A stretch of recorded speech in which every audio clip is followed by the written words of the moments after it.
Good morning from Glasgow. I'm heading off now from our hotel over to Turnberry to speak to, hopefully, President Trump. He's going to be having a sit-down with Ursula von der Leyen, so let's get going.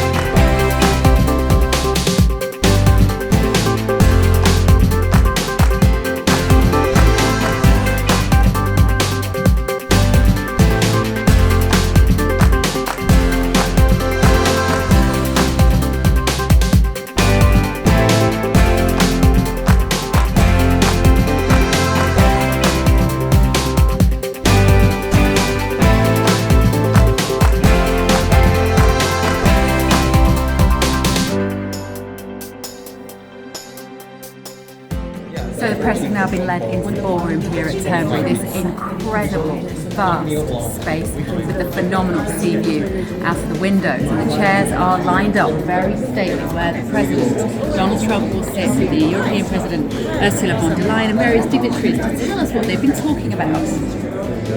Actually not in a good mood, but I will tell you, I think the chances are, I think Ursula would say, probably 50-50 of making a deal. I hope, I'd like to make a deal.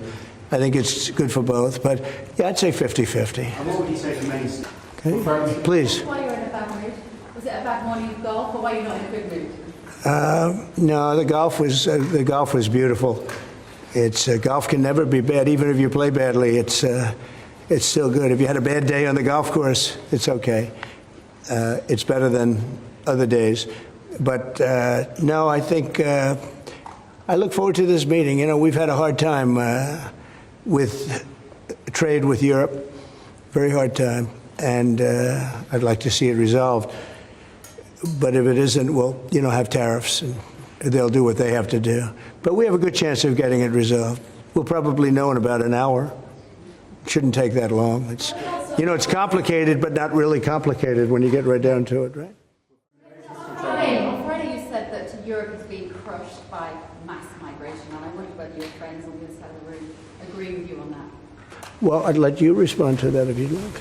So, we have been working intensively on the topic of irregular migration. And we have, from the very beginning, said that migration is a European challenge that needs a European answer. As Europeans, we will fulfill our international obligations, as we've done in the past, also in the future. But we, as Europeans, are the ones who decide who comes to the European Union and under what circumstances, and not the smugglers and traffickers. That's the principle in which we are working. I will say this, they did ask me when I got off the plane, immigration, Europe has a tremendous problem, and we do too, but we've sealed our borders. We have nobody coming in, and we have hundreds of thousands of people being taken out, and the bad ones first, and I think we're doing a very good job of that. But it literally registered 0 people last month. You probably saw that, nobody. And Europe has a very similar problem. I think they're going to end up in the same place. You might as well go there quicker. And the other thing I say to Europe, we will not allow a windmill to be built in the United States. They're killing us. They're killing the beauty of our scenery, our valleys, our beautiful plains. And I'm not talking about airplanes. I'm talking about beautiful plains, beautiful areas in the United States. And you look up, and you see windmills all over the place. It's a horrible thing. It's the most expensive form of energy. It's no good. They're made in China, almost all of them. When they start to rust and rot in 8 years, you can't really turn them off. You can't bury them. They won't let you bury the propellers, the props, because they're a certain type of fiber that doesn't go well with the land. That's what they say. The environmentalists say you can't bury them because the fiber doesn't go well with the land. In other words, if you bury it, it will harm our soil.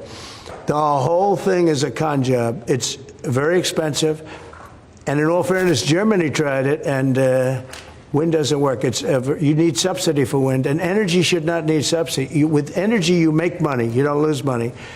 But more important than that is it ruins the landscape, it kills the birds, they're noisy. You have a certain place in the Massachusetts area that over the last 20 years had 1 or 2 whales wash ashore, and over the last short period of time, they had 18, okay? Because it's driving them loco, it's driving them crazy. Now, windmills will not come, it's not going to happen in the United States, and it's very expensive, and I would love to see, today I'm playing the best course, I think, in the world, Turnberry. Even though I own it, it's probably the best course in the world, right? And I look over the horizon and I see 9 windmills. It's like right at the end of the 18th. I said, isn't that a shame? What a shame.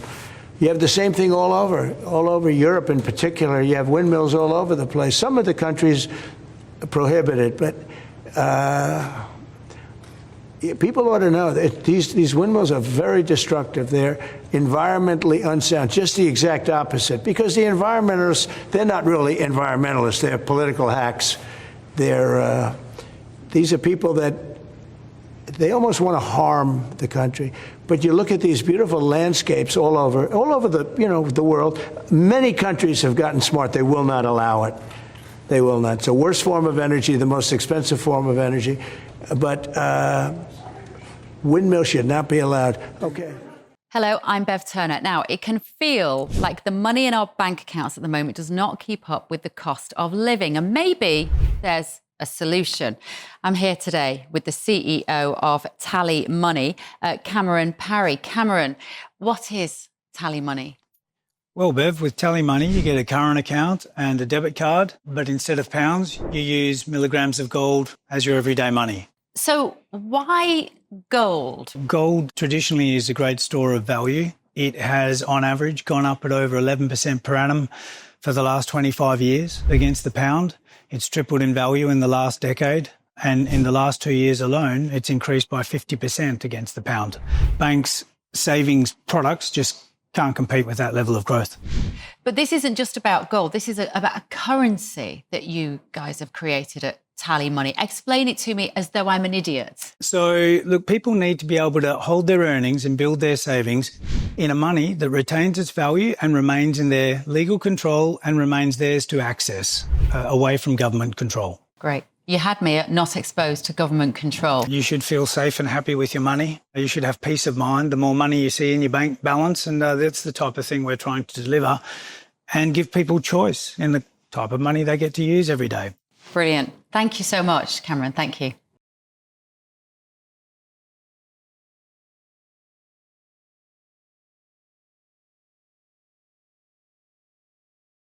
That had nothing to do with it. Which is good for European business and American business. Businesses in this country, particularly small businesses, are closing at a record rate. And you'll see the Prime Minister tomorrow, Keir Starmer. What does he need to do to help British business in this country? I think everybody's going to be happy with this. The Prime Minister of the UK, while he's not involved in this, will be very happy because, there's a certain unity that's been brought there too. We have a separate deal with them, but I think he's going to be very happy to know. Look, he's friendly with all of you. I think he's a very good man, and he's going to be very happy to see what we did. I think UK is going to be very, very happy. Thank you all very much. Appreciate it. Thank you. Thank you very much. So we're coming to the end of another thrilling day here in Turnberry. The press was brought here mid-morning to see President Trump and Ursula von der Leyen before their negotiation about an EU trade deal. They took some questions from the press. Donald Trump said he wasn't in a particularly good mood, so I asked him why. Wondered if it was the golf. He said no. He said the golf would be beautiful. But I think he was just playing Ursula von der Leyen a little because he was clearly about to go into negotiations and didn't want her to think he was in a good mood beforehand. We were only outside for maybe an hour, maybe a little less, and we were rushed back in. None of us were expecting it. The deal was done. The press was called back into the ballroom, and we heard that they'd done the biggest trade deal in history, worth hundreds of billions of dollars, hundreds of billions of euros. Both sides, of course, claiming this as a triumph. What will it mean for the UK? Well, I did ask the Prime Minister, the President, what this might mean before he meets the Prime Minister tomorrow. Is there any good news for the UK? And particularly when businesses are struggling in this country, small businesses, what should the Prime Minister do to help our small businesses? And he said that he thought the UK would get a lot out of the trade deal between the EU and America. It's a bit difficult at this stage to work out what that could mean. But tomorrow is another day, and I will be bringing you all the highlights that I can throughout the day as the President meets our very own Prime Minister.